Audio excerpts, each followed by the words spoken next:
Hello, friends. Today, I wanted to share once again a podcast I did several months ago on suffering. And as I was re-listening to it, it was almost eerie how appropriate it is for what all of us collectively are experiencing right now with this COVID-19 virus, this pandemic. And I am airing it again because there's a lot of tools and information that I feel are very relevant to help us navigate our lives. And really, a lot of people have been reaching out to me lately with concerns about their own health, about the health of others, about the fact that they have loved ones who have died as a result of this virus and people who are working on the front line. So there's a lot of fear and there's a lot of suffering that's happening. And in this podcast, I make the distinction between suffering that is beyond our control, which is what we're all experiencing in the loss of life and the loss of income, the loss of jobs, the loss of maybe feeling of safety and security. So that's real, that's legitimate. It is part of life. And yet many of us are also suffering doubly because of our minds and because of our emotions. And in this podcast episode, I speak to both of those areas. And as it relates to our mind, which is really our thoughts, we can get really caught up in the fear and the negativity that's surrounding us, that's in the outer world. And now more than ever, we need to really be careful about how much damage we can do to ourselves and others, and how much unnecessary suffering that happens because of our inability to rein in those thoughts. So this episode is designed to give you the tools and help you understand how to navigate this time so that, yes, we can grieve the losses, and there is no question that there's a tremendous amount of suffering, but there are things that we can do as it relates to our thoughts to help us navigate. As it relates to the emotional body, here again, there's a lot of us who are experiencing grief or fear or sadness, loss of control. And some of us are able to fully express those feelings and emotions because we have the tools to do so or we're comfortable doing so. But many of us do not. Either we don't have the tools or we're repressing it in some way. So this podcast speaks to how we create additional suffering when we don't understand how to navigate the time that we're in. So I hope that you listen to it, and I hope that you share it and discuss it, and that you reach out for support. So many times when we are suffering, it's hard to reach out. It's the time when maybe we want to hide and we want to avoid. But I think we can all agree that this is something that's impacting every single one of us in different ways, physically, mentally, emotionally, financially. And it's really the time to step outside of our comfort zone and to reach out to others, whether we need support or whether they need support. Because in my experience, when we focus our attention on how we can help another and how we can come together, it makes it so much more manageable. So listen, it is my heartfelt intention that it provides you with a sense of comfort as well as some practical tools. And as always, please share your comments and reach out for support. I'm available, Stephanie@BronxvilleWellness.com. And you can reach me also via phone with texting at 914-584-6944. Blessings and love to you and your family.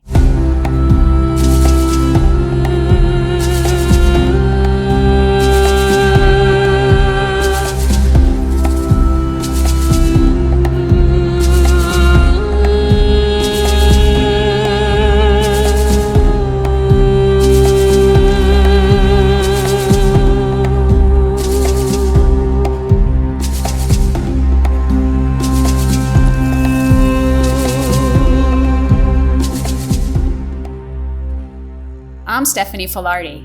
Welcome to Mind the Gap, the podcast. I believe many people fall short of living the life of their dreams simply because they get stuck in what I call the gap. The vision behind this podcast is to help you understand how to navigate the gap and in the process, awaken to the life that is waiting for you. It starts now. Let's go.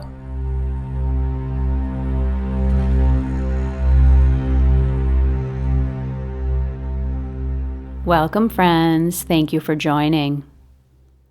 Let's begin by engaging our breath with those 3 conscious breaths. Inhale.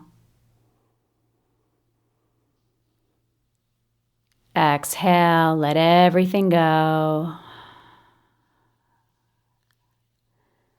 Inhale, deepening, expanding the lungs.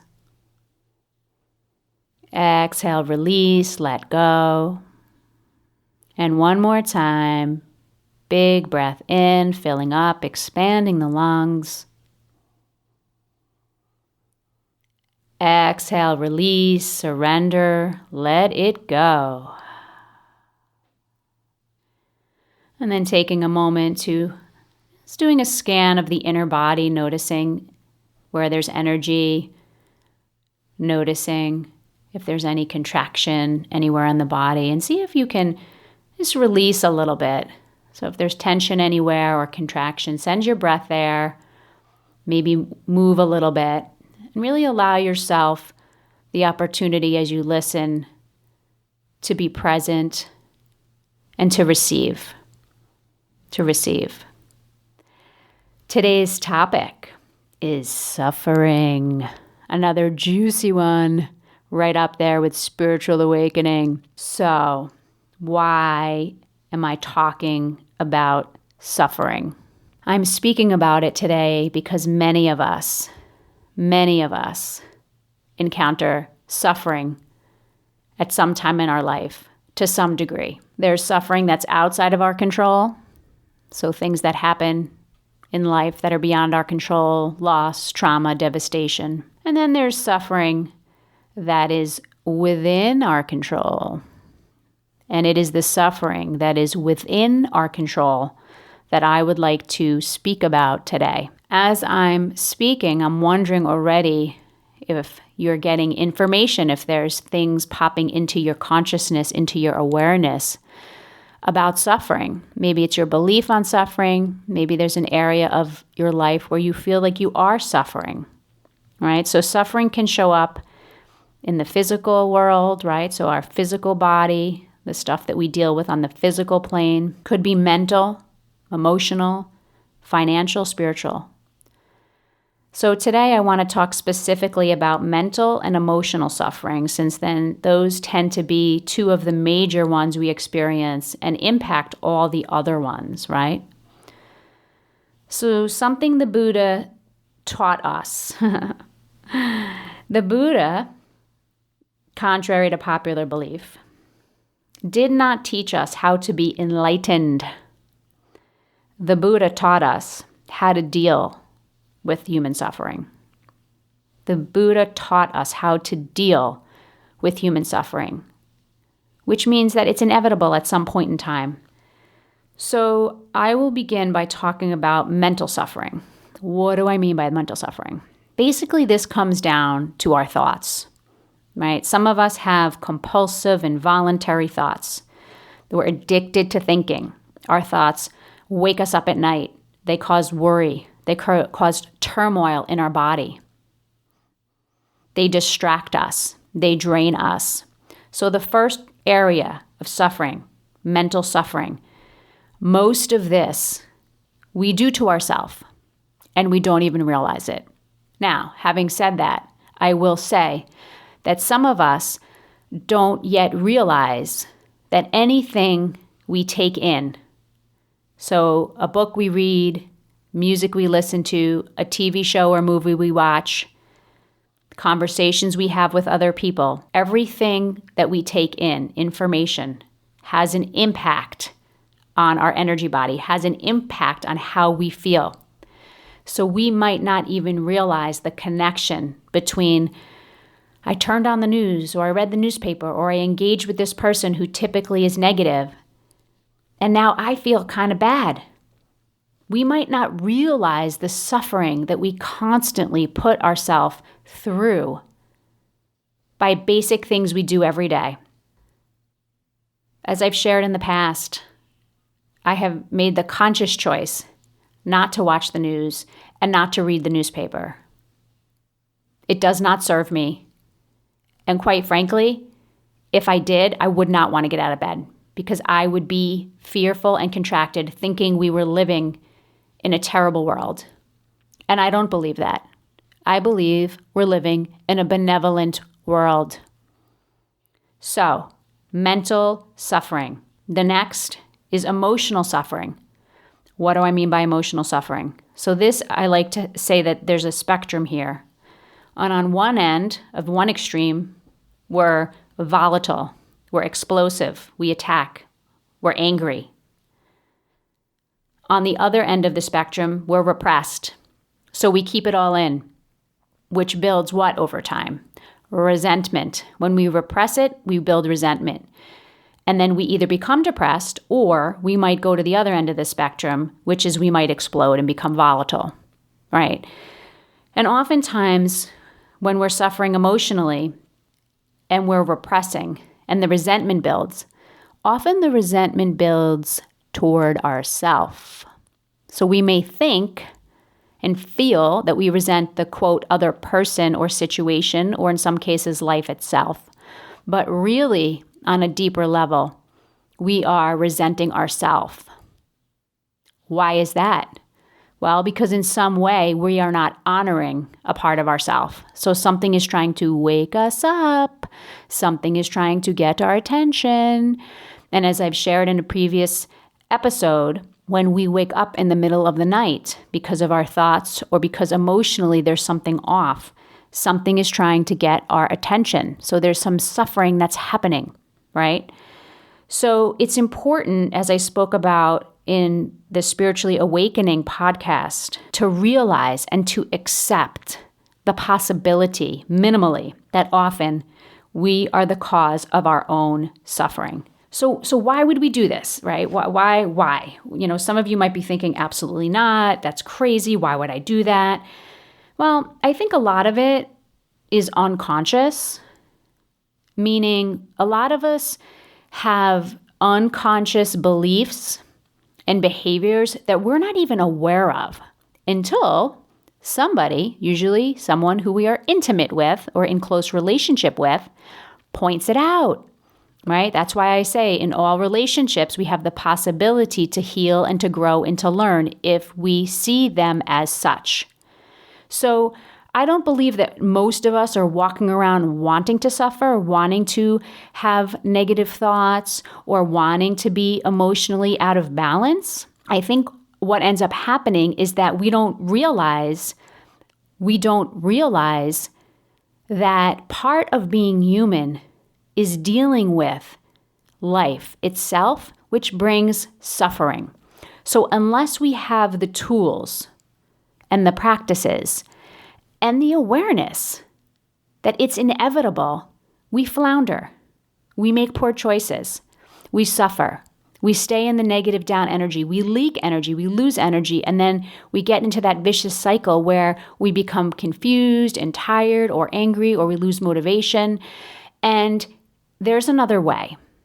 So from a mental perspective, suffering, the larger the gap between where you are now in your life and where you think you ought to be or want to be, the greater the suffering.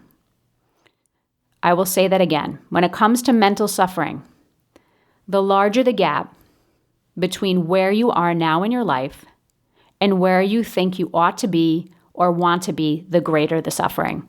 So the greater the gap, the greater the suffering. And that's what I talk about in this podcast, Mind the Gap. It's how do we deal with those transitions? I spoke about it in the Spiritual Awakening episode, where I said you might be at a point in your life where something needs to shift on the outside, but you're still having to deal with it. You cannot, for whatever reason, change your situation or leave your situation right now. So there has to be this place of patience and compassion and understanding. How are you able to navigate the gap of where you are and where you want to go by not adding more suffering? And in my experiences, the practices that help with this are the practices that teach me how to be present, how to enjoy the present moment, right? So I'm not only talking about being dedicated to a practice of writing and meditating. I'm also talking about choosing to enjoy what is in front of me. And a lot of times what ends up happening is when you start to shift your mindset and say, okay, this is where I am. I'm going to make the best of it, right? So I'm going to give an example. You plan this amazing vacation and you've taken the time off, you've saved the money, everyone's schedule aligns, you go away and it rains the whole time and all you wanted was the sun. So you have two ways to spend that time. You can be miserable and complain that it's raining, or you can open yourself up to maybe other activities, other things to do, other ways of being. So it's often in those challenging times and those times that feel like initially they're suffering that we learn and that we grow and we develop. We develop the ability to see things differently, which gives us the opportunity to be differently in the world, right? To be differently in the world. And then we take that lesson, because it's always a lesson, and then we apply it to other things and other areas in our life. So this mental suffering, noticing in your own life, are there places where there's this big gap, saying that we want to be over there, right? There's that human tendency to say, it's better over there, or I'll be happy when. And what I have found is that the happiness is a choice now. Happiness is a choice now. So find the practices that support your mental well-being. On an emotional level, emotional suffering, it's the resistance. It's the resistance to the emotion. And as I spoke of before, sometimes the resistance looks like simply not allowing ourselves to fully feel something. Some of us will not get angry. We don't want to get angry, right? So there's this repression sometimes that happens. So when we're afraid, when we resist what's coming up, that's a form of emotional suffering, because the spirit, the body, the soul knows. And if we don't acknowledge it and give it space and try to understand it, we will continue to suffer and we will be out of balance. And as I said before, we might repress it and then get depressed, build resentment, or we might be explosive. So we might actually do more damage, not only to ourself and the relationship we have with ourself, which is the most important relationship, but we might even do damage to other relationships. And ultimately, if we are not living true to who we are and honoring that we have the ability to feel the full range of human emotion, we're shortchanging ourselves and we're kidding ourselves. And quite frankly, it's an illusion. Because the only way that you can really fully experience joy is if you've ever known deep sadness, right? So, and that's what is the experience of life. I think sometimes there's this tendency to want to always feel pleasure and always be happy. And there's this idea that there's something wrong with us if we wake up in a bad mood when it seems like we have everything. And what I'll say to that is, when we're in bed at night, we're sleeping, ideally, right? So our body is at rest and all the energy is stagnant. So unless you get up out of bed and you're bouncing off the walls happy, which I don't know too many people, a lot of us have to physically move our body to move some of that stagnant energy. And we have to do certain practices, right? So that's not a bad thing or a wrong thing. It's simply knowing ourselves and knowing who we are. So from an emotional standpoint, just noticing what's your tendency. What's your tendency? Are you resistant to emotions? Do you judge yourself? Are you afraid? That's the other thing. Some of us are afraid to fully feel. I went through that, and I still go through it at times. It's a feeling maybe of losing control, or maybe beating ourselves up that we shouldn't feel that way. It's not necessarily modeled really well, managing emotions, I think, for many of us. So maybe growing up, we saw them either repressed or acted out in a way that was not productive or constructive. So the ability to emotionally regulate ourselves and honor how we feel and get the emotions out in a healthy way is important for our own well-being and also for healthy relationships in our life. And so those two areas, the mental and the emotional, those two areas in life create a lot of suffering for people. So what do you do with the emotional? Same thing. You find the tools and the practices to support you. So when I'm going through a time in my life where I feel more emotionally vulnerable or out of balance, or I'm having a hard time reining in the emotions, then I look at the practices in my life and I say, well, maybe there's something different I need to do. Maybe I need to add something or change something. So maybe I need to, in addition to my practices of writing and meditation, maybe I need to be more vigorous with my physical activity, right? That's been known. Moderate to vigorous physical activity most days of the week serve us well because it moves the energy. So without always having to psychoanalyze it and understand why is this here, sometimes it's a matter of putting on the music and dancing. And I have playlists. I have a playlist called You Are So Hot. And it's wonderful. It's all upbeat music, great dance music that I love, that makes me feel good, that I can listen to at any point in time. I can listen and I can dance, and it moves the energy. So finding what works for you and think about also people in your life, right? I think sometimes there's a tendency to want to reach out to certain people when we feel emotionally vulnerable or we're having an experience. And it could be with our intimate partner or it could be with a family member. And sometimes they're not the right people to reach out to if we're in that reactive space because they're involved and they're going to have their own experience and they might react. So this is when it's helpful to have either a coach or a mentor or a trusted friend. So someone that you can talk to, that can be a mirror, that can hold space for you. So in times that are more challenging, those are the times when we need more support, right? Listen to a podcast, watch a video. So do the things that uplift you. Surround yourself with positive people who are present, who are prospering, right? Surround yourself with people like that. So that's in your choice. That's in your ability to choose. I want to have a different outcome. If you want a different outcome, then you have to make a different choice. So giving yourself permission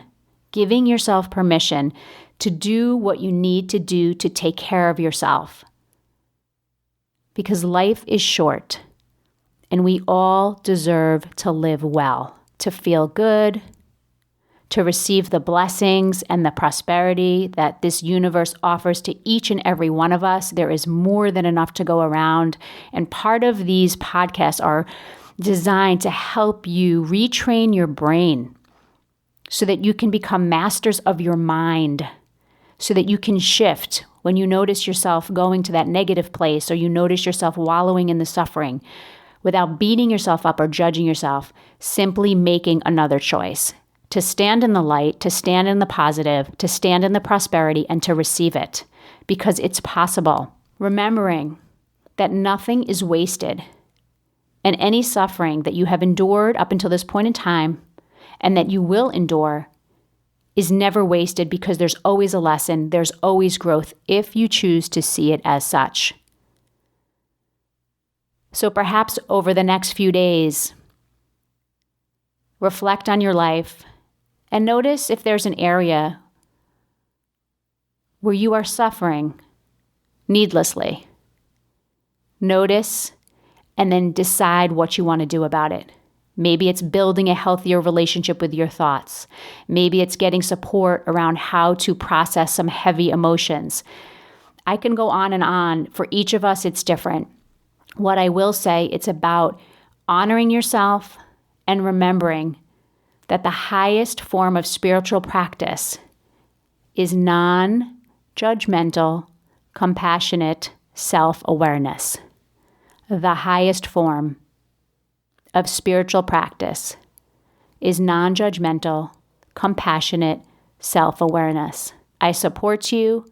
I'm with you. If you like what you hear, please give us a positive review. Please share it with your friends. Help someone who is needlessly suffering by inviting them to listen to this and maybe even have a conversation about it. Thank you for listening. Let's go.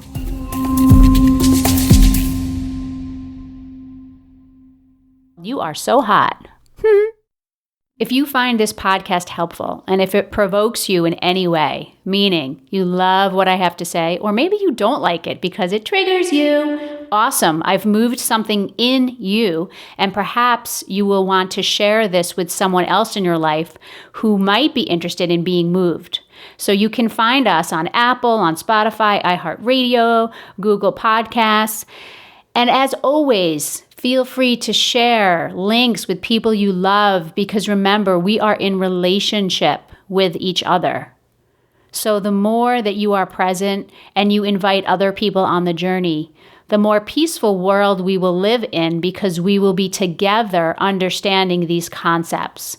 So I thank you for your support, and you help us keep the show going by sharing it, by liking it, by giving us reviews, and helping us to grow. Thank you.